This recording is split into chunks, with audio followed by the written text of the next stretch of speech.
સાબરકાંઠાની સાબર ડેરીમાં મોટી દુર્ઘટના સર્જાઈ હતી। સાબર ડેરીમાં બોઇલરનો ગેસ લીકેજ થતા એકનું મોત નીપજ્યું છે। 25 વર્ષીય યુવક કૃપાલસિંહ મકવાણાનું મોત નીપજ્યું છે। અચાનક બોઇલરનો ગેસ લીકેજ થતા અફરાતફરીનો માહોલ સર્જાયો હતો અને 2 વ્યક્તિઓ પણ ઘાયલ થયા હતા।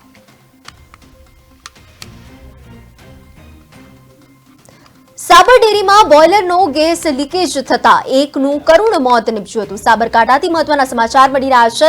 સાબરકાંઠાની સાબર ડેરીમાં મોટી દુર્ઘટના સર્જાઈ હતી, જેમાં એકનું કરુણ મોત નીપજ્યું હતું। અચાનક બોઇલરનો ગેસ લીકેજ થતા અફરાતફરીનો માહોલ પણ સર્જાયો હતો। લોકોના ટોળે ટોળા એકઠા થયા હતા।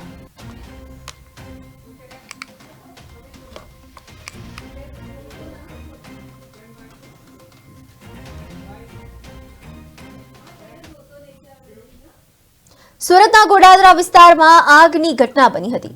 ગેસ પાઇપલાઇનના કામમાં ગેસ લીકેજ થતા આગ થઈ હતી। આગના વિકરાળ સ્વરૂપે અન્ય દુકાનોને પણ ઝપેટમાં લીધા હતા। આગ લાગતા 3 જેટલા કામદારો દાઝ્યા હતા। ફાયર વિભાગને જાણ કરતા ફાયર ફાઇટરની ટીમ ઘટનાસ્થળે પહોંચી હતી। સુરતના ગોડાદરા વિસ્તારમાં આગની ઘટના બની હતી। ગુજરાત ગેસ પાઇપલાઇનનું કામ કરતા ગેસ લીકેજ થતા આગની ઘટના બની હતી। આગ વિકરાળ સ્વરૂપ ધારણ કરતા આજુબાજુની દુકાનો પર આગની ઝપેટમાં આવી હતી। આગ લાગતા 3 જેટલા કામદારો દાઝ્યા હતા। 108ની મદદથી હોસ્પિટલ ખાતે ખસેડવામાં આવ્યા। ફાયર વિભાગને જાણ કરવામાં આવતા ફાયર ફાઇટરની ટીમ ઘટનાસ્થળે પહોંચી પાણીનો મારો ચલાવી આગ પર કાબુ મેળવ્યો હતો।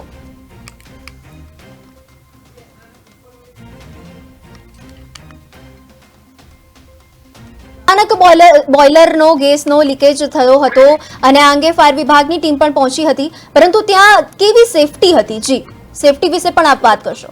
સાબર ડેરીની અંદર તમામ પ્રકારની સેફટીના સાધનો ઉપલબ્ધ હતા, જેના કારણે સ્થળ ઉપર જ તાત્કાલિક ઘટના બની તુરંત જ એ ફાયર સેફટીના સાધનો વડે અંકુશ લેવાનો પ્રયત્ન કરવામાં આવ્યો હતો। તમામ કર્મચારીઓ એલર્ટ મોડમાં હતા। ફાયર બ્રિગેડ આવી પહોંચે એ પહેલા તો મોટા ભાગે કોઈ પણ પ્રકારનું મોટું નુકસાન ન થવાય તે માટેની તમામ વ્યવસ્થા કરી દેવામાં આવી હતી।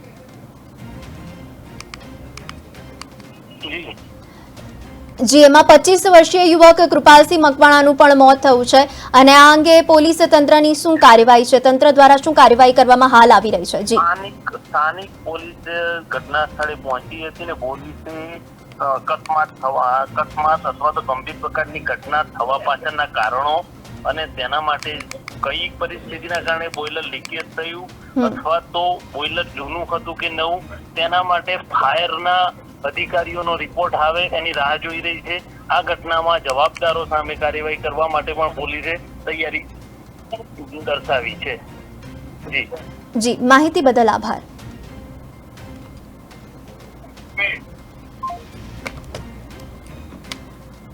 સંવાદદાતા અલ્પેશ રાઠોડે જણાવ્યું એ અનુસાર કે સાબરકાંઠાના સાબર ડેરીમાં એક મોટી દુર્ઘટના સર્જાઈ, જેમાં ફાયર વિભાગની ટીમ પણ તાત્કાલિકપણે ઘટના સ્થળે પહોંચી હતી, કે જેમાં 25 વર્ષીય યુવક કૃપાલસિંહ મકવાણાનું પણ મોત થયું છે।